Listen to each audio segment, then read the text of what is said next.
This is still New Day right here on TV3. Now I have in the studio with me an associate professor and lecturer in agricultural machinery engineering of the Kwame Nkrumah University of Science and Technology in the person of Professor Emmanuel Y.H Bobobee. Now let's go straight to the point. Now, what motivated this invention? Why, of all things, to invent a cassava harvester?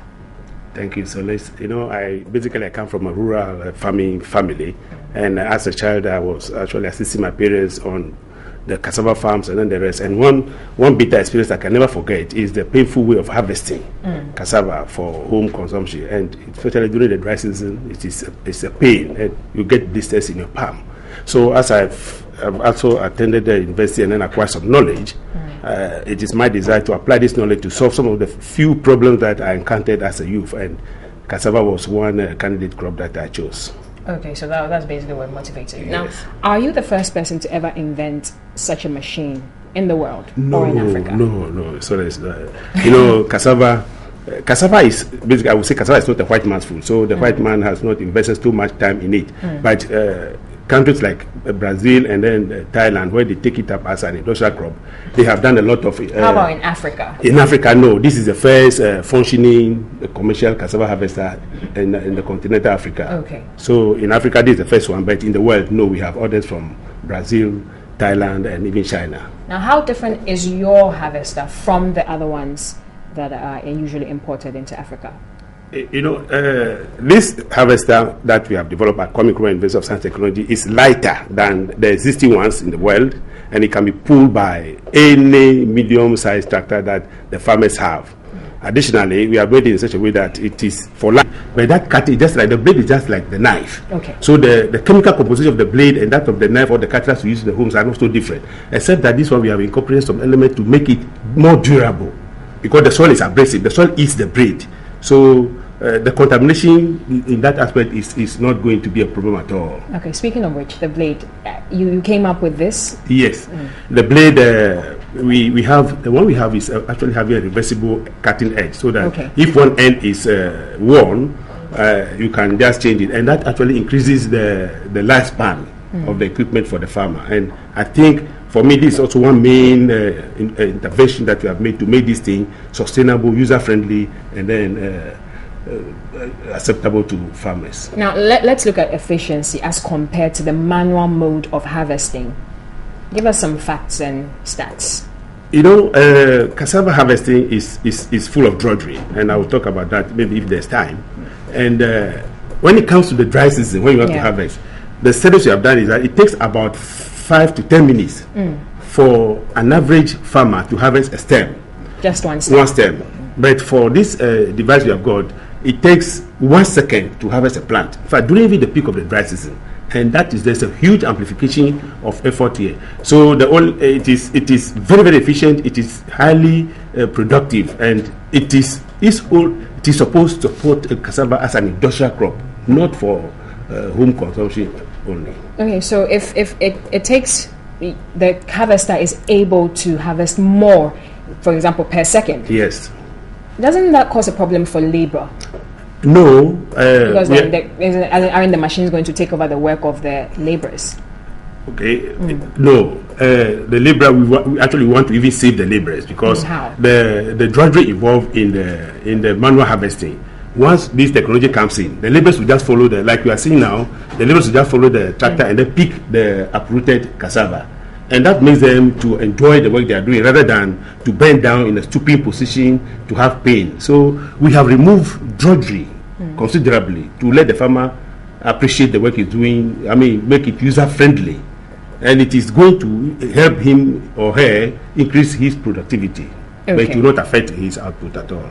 Now let's talk about the operators of this machine. Is there any special training that comes into play with regards to? Well, not so special as that, but because cassava mechanization itself is new on the continent and new in our country, and operators don't even know that cassava can be mechanized, harvesting can be mechanized. So there's a need to actually take these operators through some rudimentary training to be able to do the harvesting properly. The traditional way of planting cassava is anyhow, haphazardly.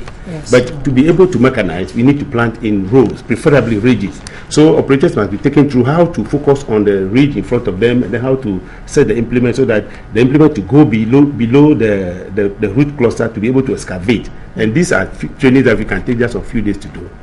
In 2013, when the Ministry of Food and Agriculture adopted the machine, the then Minister, Honorable Clement Kofi Humado, said that the equipment was in line with the ministry's policy of promoting cassava production, processing, and marketing. How has the ministry been involved in producing these machines?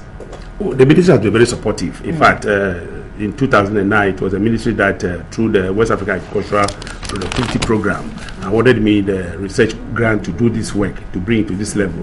And in 2013, the first generation of the commercial versions that the minister inaugurated, they ordered another 10 samples. And so the ministry itself has bought 15. So Ghana, so far we have deployed 21. In Ghana, the ministry has bought 15. 4 has gone to South Africa, and then a private farmer in Ghana has also bought 1 and testing.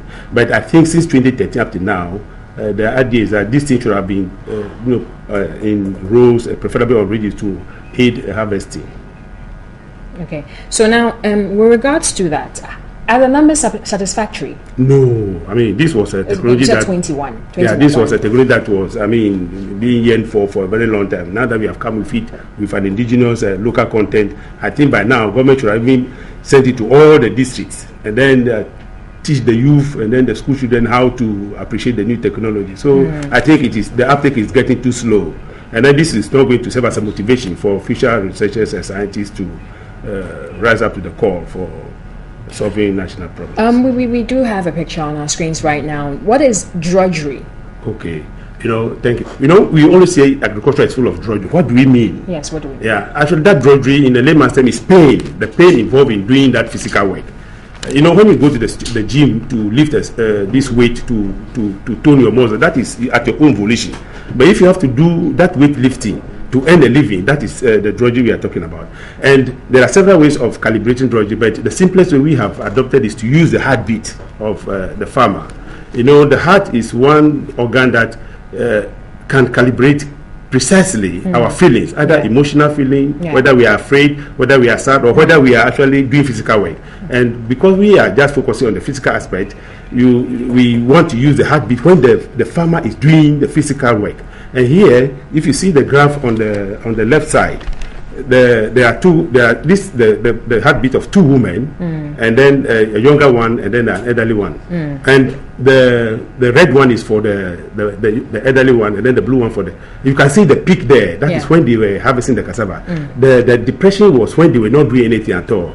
And you see, we started with a low heart rate. Then they were harvesting. Then when they finished, and then they were sitting in the car going home. You see how their heartbeat came down. Okay.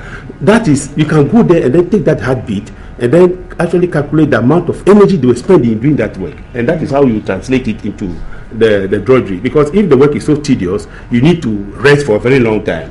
That rest period, it will take away from the 8 hours that you are supposed to work.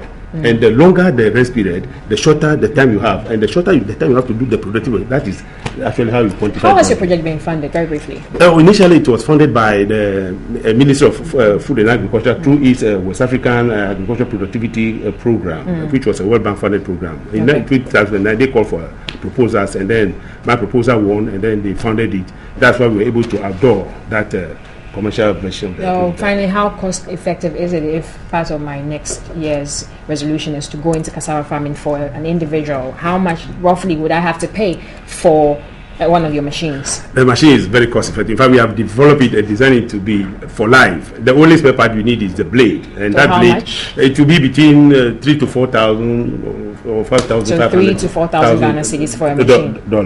Dollars. Yes. $3,000 to $4,000 for a machine. Yes. Okay, thank you so very much, sir, for joining us. Is there anything you might want to tell anyone out there with regards to the investment in cassava? No, I think Ghanaians, Africa is the leading producer of cassava. We produce about 60% of the world output.